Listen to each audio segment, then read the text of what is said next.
Friends, कैसे हैं आप सभी। Welcome to Drishti for success. In last video we have completed up to question number 29 of book number 3 of class 12th। ठीक है, today we will start from question number 30। ठीक है, आज हम स्टार्ट करेंगे case study based questions. So our first case study में क्या दिया हुआ है, read the following information and answer the given question. Exam में इसी तरह की केस स्टडीज आपके आएंगी।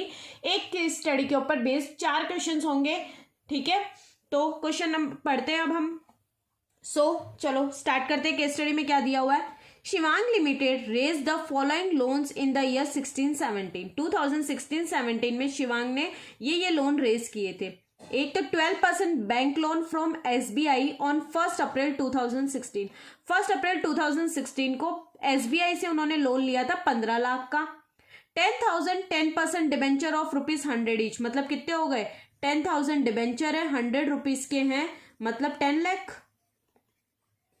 ठीक है, आगे रिडीमेबल एट पार पे रिडीमेबल है in 4 equal yearly instalment on 1 should be superscript October 2016। The term of the loan का टर्म क्या है, the redemption of debenture to begin from 30th September 2017। Redemption start होगा 30th सितंबर 2017 से।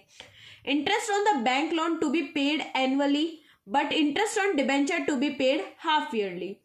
The company had not paid the interest both on the bank loan and on the debenture till the balance sheet date। Balance sheet date तक उन्होंने अभी तक ना तो interest, bank loan का interest pay किया, ना डिबेंचर का इंटरेस्ट पे किया है।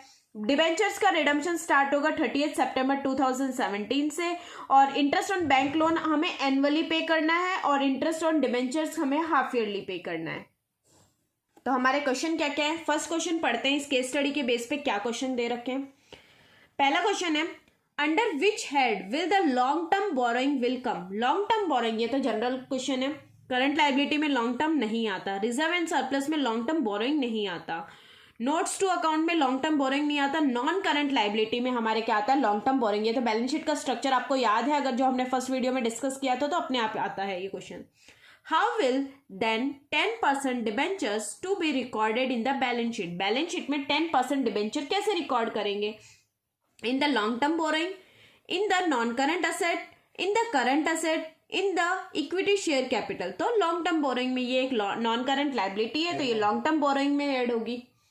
Next question number 3, what is the amount of debenture to be shown in the balance sheet। Balance sheet में कितना अमाउंट शो करेंगे। अभी हमने देखा 10,000 डिबेंचर थे, 100 रुपीज का एक था, तो टोटल डिबेंचर कितने हो गए, 10 लाख रुपीज के। हमारा नेक्स्ट क्वेश्चन है question number 33, what is the total amount of long term borrowing to be shown in the balance sheet. तो बैलेंस शीट में लॉन्ग टर्म बोरोइंग कितनी दिखाएंगे, तो हमें पता है 15 लाख रुपए तो हमारे क्या है, बैंक लोन है।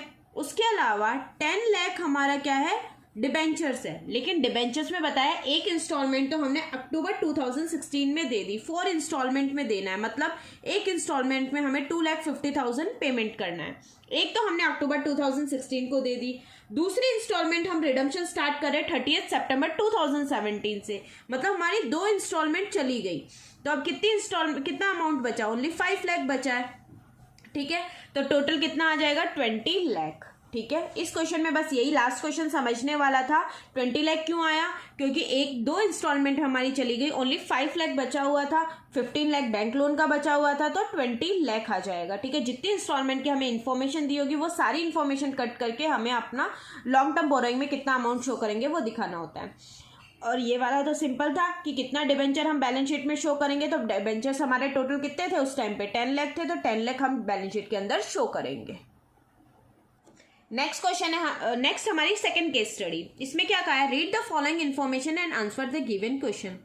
Devansh instrument limited registered itself with a capital of ₹20 lakh divided into equity shares of ₹100 each.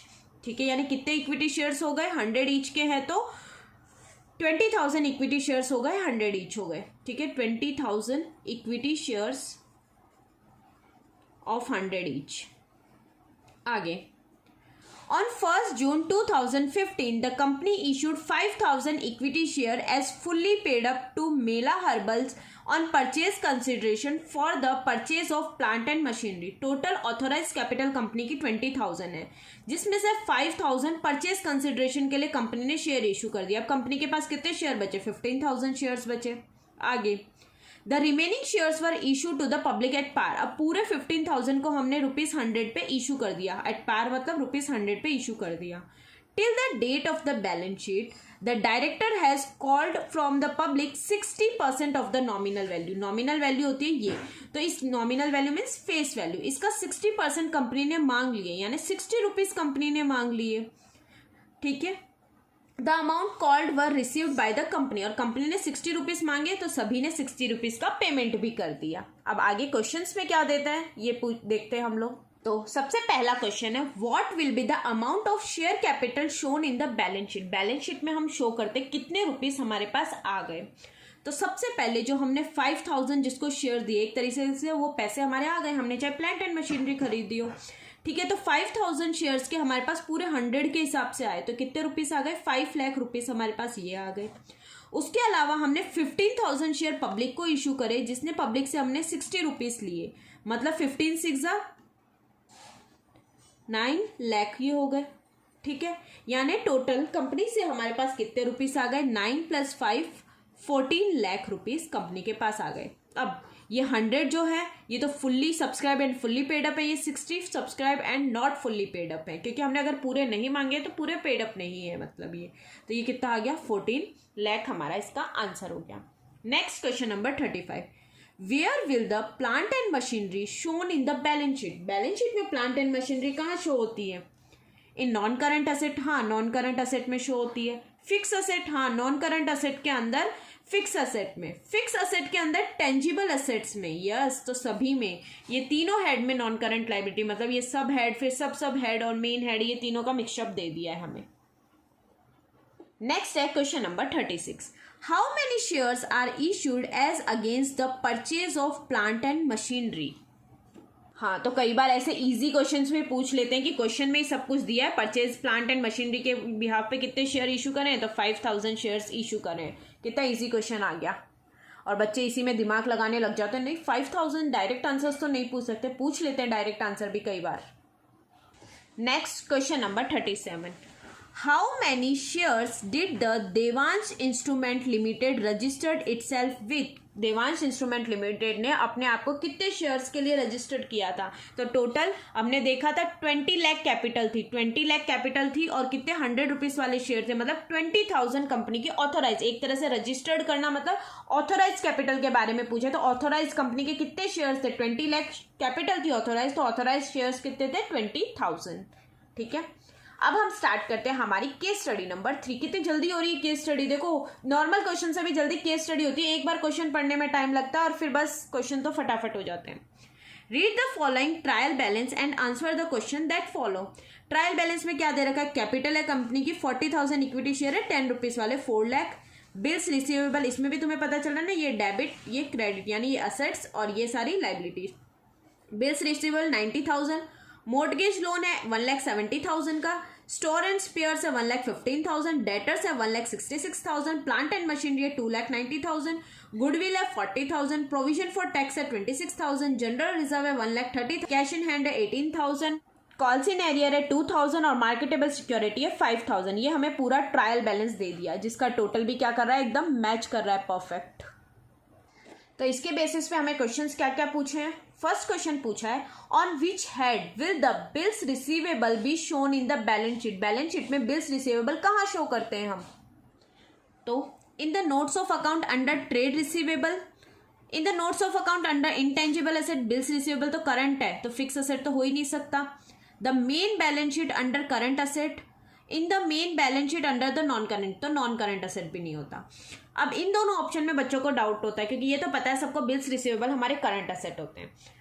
क्या करंट असेट के अंदर हम डायरेक्ट लिख देते बिल्स रिसीवेबल? नहीं, करंट असेट के अंदर तो हम ट्रेड रिसीवेबल लिखते. ट्रेड रिसीवेबल के अंदर आता है डेटर्स प्लस बिल्स रिसीवेबल। तो बिल्स रिसीवेबल हम नोट्स ऑफ अकाउंट बनाते हैं नीचे, उसमें ट्रेड रिसीवेबल हेडिंग डालते हैं जिसमें डेटर और बिल्स रिसीवेबल दोनों को ऐड करके फिर हम बैलेंस शीट में ट्रेड रिसीवेबल्स के नाम से इन दोनों का ऐड वो दिखाते हैं। तो आंसर क्या हो जाएगा, बिल्स रिसीवेबल को हमको नोट्स ऑफ अकाउंट में ट्रेड रिसीवेबल हेडिंग के अंदर दिखाना पड़ता है।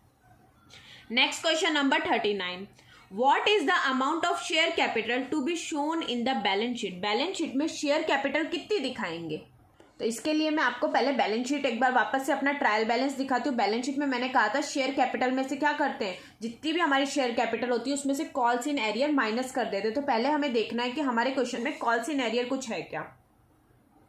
तो ये हमारा क्वेश्चन है। तो हमें पता है 4 लाख की हमारी कैपिटल है, क्रेडिट बैलेंस है, साथ में 2000 हमारा कॉल्स इन एरिया दिया है जो डेबिट साइड में दिया है। तो क्रेडिट और डेबिट से क्या होता है माइनस, और कॉल्स इन एरिया हमें पता है कैपिटल में से क्या करते हैं माइनस करते हैं। ठीक है, तो हम बैलेंस शीट में कैपिटल कितनी दिखाएंगे, 4 लाख माइनस 2000 यानी 3,98,000। इस क्वेश्चन का एक बार स्क्रीनशॉट ले लो जिससे है ना क्या बोलते हैं आप बाकी के क्वेश्चन इजीली कर पाओगे। ठीक है, तो इसका आंसर क्या हो जाएगा 3,98,000, 4 लाख यानी 40,000 10 रुपीज वाले हमारे शेयर थे, टोटल 4 लाख कैपिटल, 2000 उसमें क्या था कॉल्स इन एरियर। तो टोटल हम बैलेंस शीट में कितना दिखाएंगे 3,98,000। Next question number 40, what is the total amount of fix asset as shown in the balance sheet? Balance sheet में टोटल फिक्स असेट कितनी दिखाएंगे? तो देखो इस क्वेश्चन में क्या है, बिल्स रिसीवेबल हमारी करंट असेट है, ये क्या है non current liability, store and spares, ठीक है, डेटर्स हमारी current assets, plant and machinery fix asset, goodwill ये किस में आएगी करंट असेट इन्वेंट्रीज। ठीक है, गुडविल फिक्स असेट, ये टेंजिबल ये इनटेंजिबल। ठीक है, provision for tax liabilities, general reserve liability, cash in hand current asset, calls in arrear share capital में से माइनस हो जाता है और मार्केटेबल सिक्योरिटी लास्ट में जो क्या होगा करंट असेट। ठीक है, तो हमें फिक्स असेट पता करना था, फिक्स असेट हमारी ये है। तो 2,90,000 प्लस 40,000 कितना हो गया 3,30,000 की हमारी टोटल फिक्स असेट है। तो इसका आंसर क्या हो जाएगा 3,30,000। Next question number 41, what is the total equity and liability of the balance sheet? Total equity and liability, balance sheet में इक्विटी एंड लाइबिलिटी जो सब हेड होता है उसके अंदर क्या क्या आएंगे।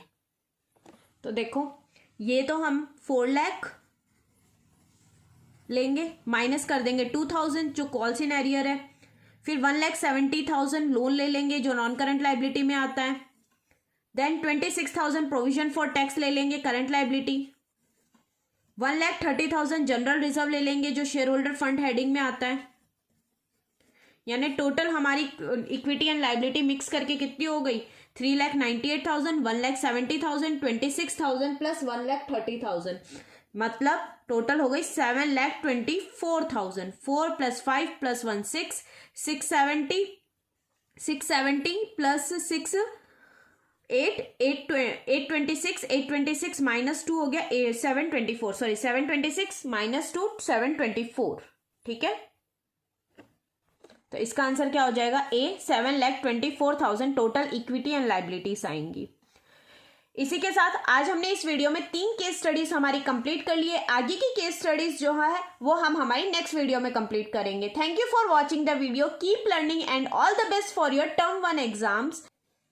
Then subscribe our channel and press the bell icon so that you can find the latest video notification first. Thank you.